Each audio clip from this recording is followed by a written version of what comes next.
Huh? Latched on his neck. If the rear naked, this is like a rear naked choke latch. I mean, this is a basic latch we use for all our chokes. Okay, if that latch is over here by his head, his neck, over here on his back, okay, then it's a darce. All right. If almost the same choke, but my latch is over here, that's called an anaconda. Okay. Anaconda. It's darn near the same choke. Actually, once you learn the details of them, they're very different. But to the untrained eye, they look almost identical. Okay, darce, anaconda. Okay, my latch is over here by his arm, anaconda. My latch is over here by his neck, darce. We got that? Pretty simple. You're on the shoulder. Yes, exactly. Yeah, I mean, you feel how different they are, but like a person looking is just. And they'll even, dude, you've seen it announced wrong on the UFC. I've heard anaconda choke, darce choke, and it's clearly the other one. Just, announce that on TV. The announcer, nobody caught that? Nobody caught that? The guy that darced him didn't walk over there and say, hey man, that was a darce. Like, nobody caught that? Anyways, so the next one is going to be a guillotine. Okay? A guillotine is basically a front headlock. My arms around his neck, and I can either have my shirt in the way and you can't see anything. I can either have only his neck in there, right? Or I can have his head and his arm in there. Okay. Depending on your skill level with each one may be better than the other. Most people think this one is better as far as rookies usually like this one a lot better. Some people that are advanced like this a little better. Some. Alright, both of these are called a guillotine. Alright? A guillotine can be done from a lot of different leg positionings. Most of the time, though, you'll see a guillotine done from guard. Okay? It can be done from guard. It can be done essentially from the same positioning, but from mount is the same thing as guard almost. If you watched the last Cage Rage, you just saw a guy finish a guy from a mounted guillotine. Okay? So we know the three main chokes right here. All right, we have what is this? That's an anaconda. It's on the arm side. Don't get left and right, guys. Left and right is the last thing you want to think about. Because look, this is an anaconda. That's a darce. That's a darce. That's an anaconda. The latch is always on the arm side with the anaconda. Okay? Alright, so we need to see it again. Here we go. What is this? Anaconda.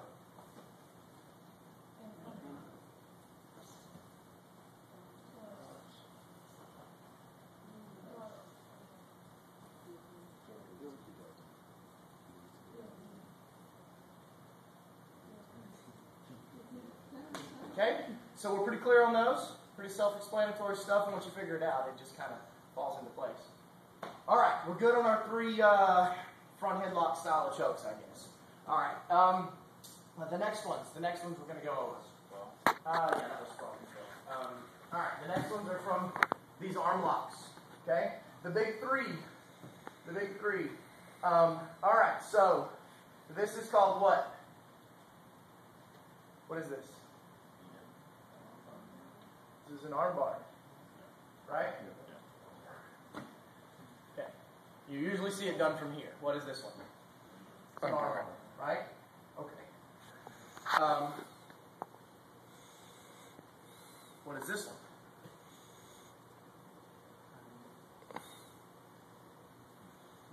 Triangle. Yeah.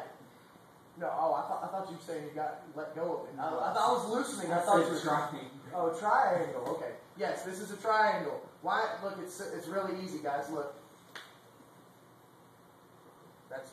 That's a triangle with my legs.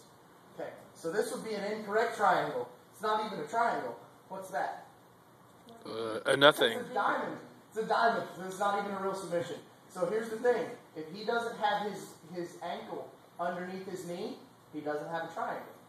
He's got a diamond, which is him escaping. There's not a real submission. Okay? So we know a triangle and an arm bar. Okay? Watch this. All right. Zeke, you tell me which, if I'm tapping you with a triangle or an arm bar. Okay. So you can do an arm bar inside the triangle. Did y'all see that? Yeah, that is scary. That's a dual submission. Yeah, you get it. Yeah, it was got the arm bar. Yeah. So we know the difference between arm bar and triangle, right? One's a choke and one's an elbow lock. Okay. All right. The next one is an omoplata. Okay. Don't hurt your leg there. So the audience can see. This is an omoplata. It's basically a shoulder lock using my legs. Okay? Y'all got it? Huh? OMO dash plata. P-L-A-T-A. Omoplata. It's really easy to spell, yes. It's another language, so they're usually pretty easy to spell in another language. They actually have their stuff together. Yeah. English is all screwed up. Nothing sounds right. Other languages are easy. Omoplata, it's Portuguese. It means leg over shoulder lock, or roughly translated to leg over shoulder submission, or something like that. Okay? Basically, I'm using this part of my leg to keep his shoulder on the mat, and I'm just going to take my hips. I'm going to take my hips, and I'm going to push my hips up to roll his wrist forward like that.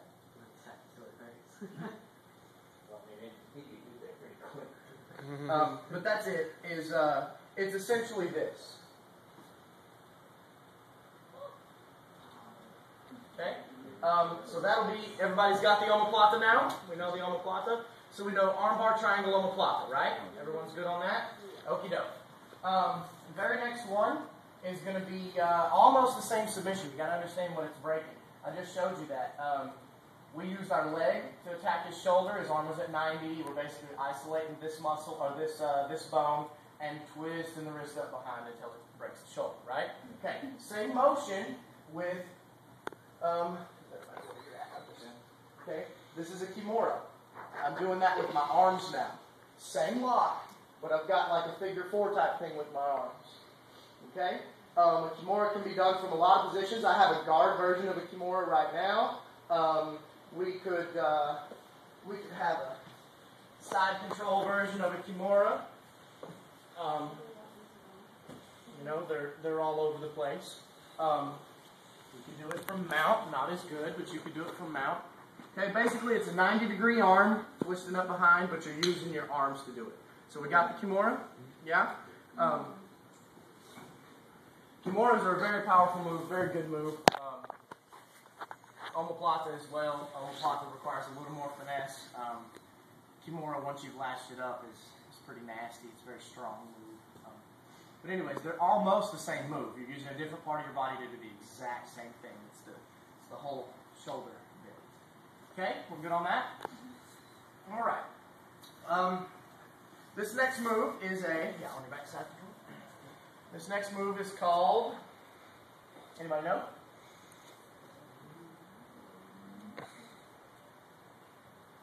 It's a choke, yeah. This is called a head and arm triangle.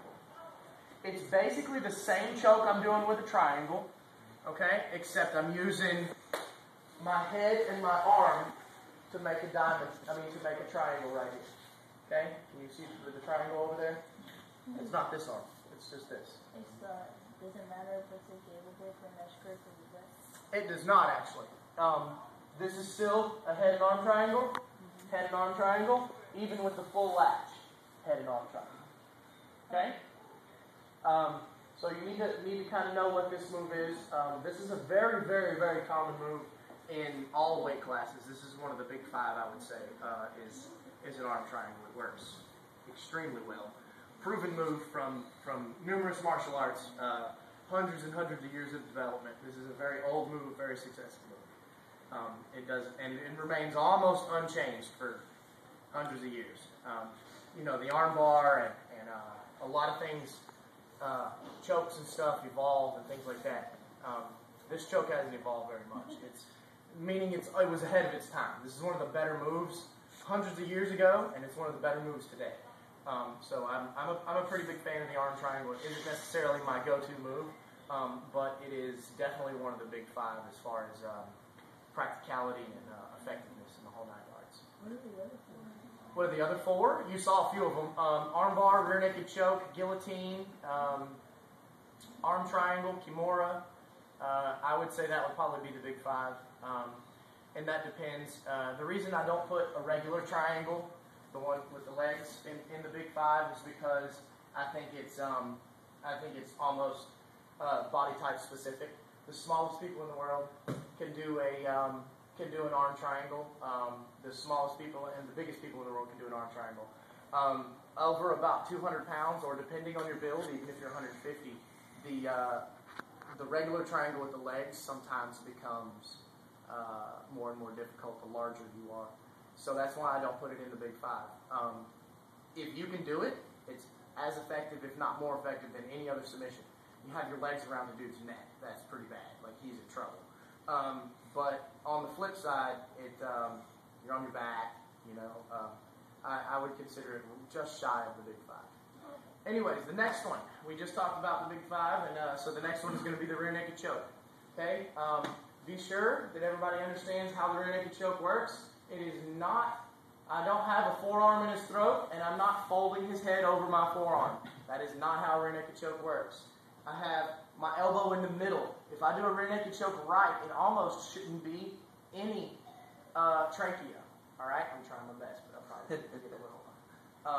But I'm actually squeezing sideways, like this on him. Okay? Not like this. Like this.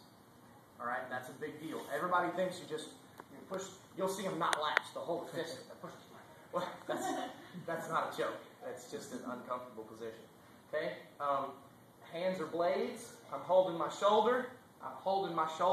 Walk everything down tight. Haven't even done anything yet. Just walk it down tight. Should be ready to go. You see what I'm saying? You use a lot of your back muscles and you use your chest to get a lot of that squeeze going. I didn't even do much yet. This is all body. And then here's all arms. And then you put them together and it's really bad. Okay? So you're using your entire body to do this. I left the legs out. We would stretch him with legs and everything.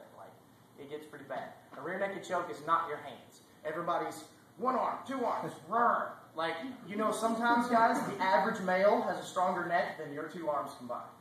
Like, necks are strong, man. Strong. So you want to fold his neck and push his neck around? None of that. Squeeze his neck. All right? How many pounds of pressure does it take to close off that artery, literally? What, like 5? I mean, I don't even know the real number. What is it, like 5? I'm sure it's different for everybody. That one's cut off with just a little finger pressure. Like, you see what I'm saying? All you gotta do is cut off the arteries. You're gonna break the dude's neck. Okay? So it's all about the squeeze. Sideways squeeze. Yeah, here we go. This is nice. If you want to not win, you can do this with your feet. Cross your feet on the back. Okay? Does he take your right leg and flop it over my latch there? Now just put a triangle on. You don't even have to. That's it. Good. Tap, tap. Okay? He basically heel hooked me or ankle locked me right there. All right? Some people get the knee, some people get the ankle, but don't cross your feet ever on the back. Okay? So we know rear naked choke, right? Rear naked choke, pretty standard stuff. Okay. I believe that's just about all the big ones. What all do we have? Let's go through this again. Other than our 3 leg locks, we've got rear naked choke, arm triangle, guillotine, darce, anaconda. Okay? We have kimura, omoplata, armbar. All of those are arm locks. The kimura and omoplata are a shoulder lock, and the armbar, of course, is an elbow lock, a straight elbow lock. Okay? What else was there? There's the three leg locks. Most people get the leg locks confused. It's the hardest ones. It looks like a pretzel of legs. Nobody knows what's going on. But if you look for the details, the arm is wrapped around the ankle, then it's an ankle lock. If you're hooking the heel, then it's a heel hook. If you're bending the knee backwards straight, then it's a straight knee bar. Okay? I talked about some details of things you have to finish. Like, I want everybody to know, like, you'll see so many BS heel hooks in the UFC. Everybody that grabs a leg will reach down and hook the heel and start twisting. and they never secure the other leg. And if you twist my leg, if you just twist my leg, why can't I twist too? Like, I can just spin with you, right? So it's all about controlling the other leg. If you got that leg stuck, and you start twisting that leg, and I can't step around, now we start having some trouble, okay? So it's all about securing the other leg. And that, I wanted y'all to know that because it's so often that you'll see somebody grab a heel hook, and the crowd goes crazy, and it's just, oh, he's about to break his knee, oh no, heel hook, oh, it's almost there. And if you're experienced, you're sitting there going, it's nowhere near there. Golly, did he make a huge mistake trying this heel hook without leg control, right? So that way you guys know that now. I believe that's it. We covered the arm triangle. Don't forget about the arm triangle. Any questions on submissions? That's pretty much all the submissions we'll see. Yeah? Okay. I wanted to clarify a couple of things on the striking as well. All right? I want to talk about terminology because everybody screws this up. I want y'all to at least be the educated fan when you leave here. Okay? You may not be a UFC champion, but you can be an educated UFC fan. All right. This is a leg kick. This is a body kick, not a leg kick to the body. Okay? A leg kick means you kick the leg. There's no leg kicks to the head. That doesn't make sense. Okay? So you'll see even announcers and stuff. Oh, beautiful leg kick to the body. You mean beautiful body kick. Right? Okay. So don't mess that terminology up. Call out your meathead buddies when they say that stuff on the UFC. So the next thing is the push kicks. Okay, the push kicks. Everybody thinks that both of the legs are a T. Only the front leg is a T. That's a T. That's a back leg push kick or a stomp kick. Okay? T, stomp kick. All right? It's funny because the announcer always makes that mistake in the UFC. He's always like, beautiful T. It's like, and Joe Rogan will call him out. That's not a T, Mike. It's not a T. On national television. That's not a T. Anyways, so let's see. The next thing I wanted to clarify is a lot of people are throwing weird punches nowadays. Okay? I want to make sure y'all understand and know what a Superman punch and an overhand right is. Okay? An overhand right is usually what people throw instead of their cross when they're supposed to be throwing a cross. Yeah.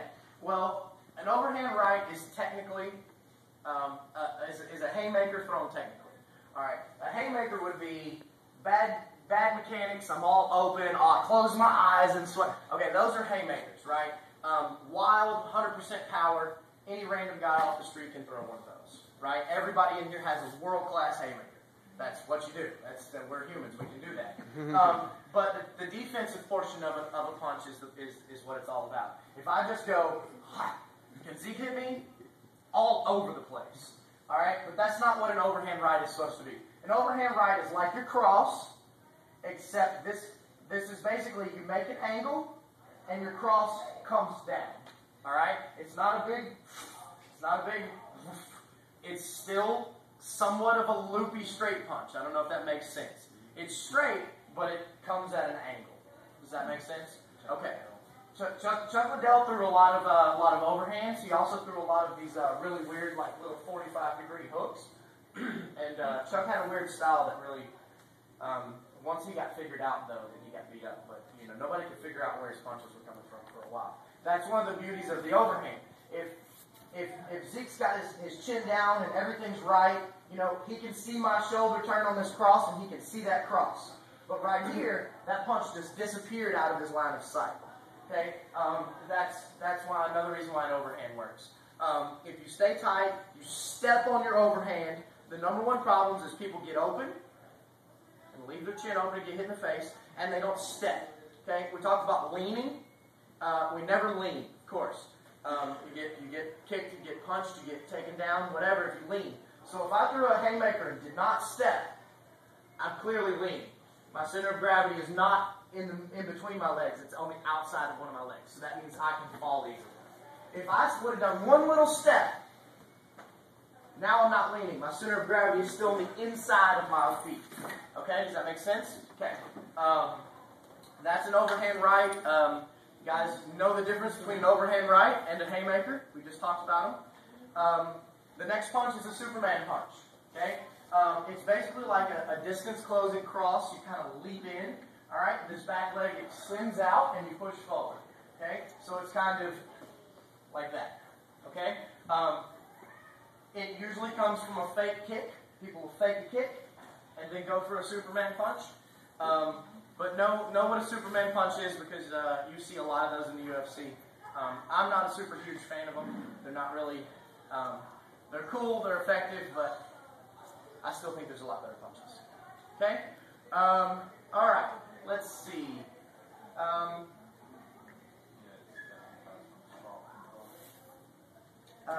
No, I want to make sure that we're good on the submissions on everything. I don't want this test to be too hard. What about sprawl control? What else did we do from there?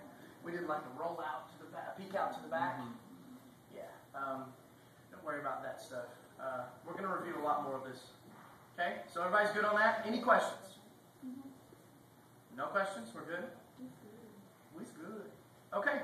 That's all of the review I had for you guys. If y'all want to stay and play around with moves and wrestle or do whatever you want to do, you're more than welcome. If you want to go, you're free to go. That will be it for the review.